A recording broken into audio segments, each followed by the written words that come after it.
But इससे आगे भी जो आप लोगों ने 80 में दिखाया जो मुझे टच कर गया वो था कोर्ट रूम की कॉन्वर्सेशन।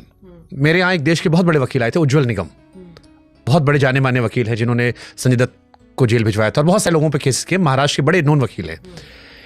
तो मैंने उनसे पूछा कि कहां पर आप अंदर से हिल गए। ही सेड एक बार रेप विक्टिम से मैं क्रॉस क्वेश्चन कर रहा था, मैं सरकारी वकील था, उसी का केस लड़ा था मैं, लेकिन मैं उससे वो सवाल पूछ रहा था जो घर आकर मुझे खुद से घिन आ रही थी।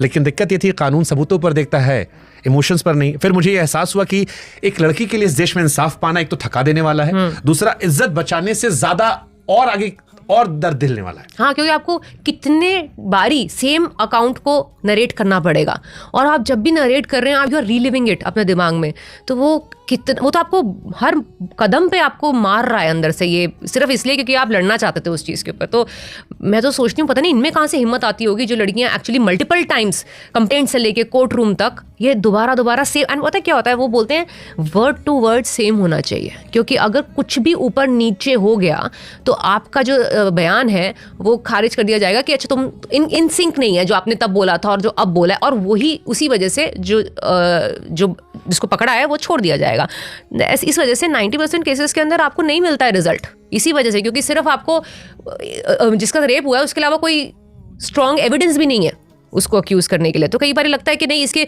स्टेटमेंट्स मैच नहीं कर रहे तो कुछ डिस्क्रिपेंसी हो गई।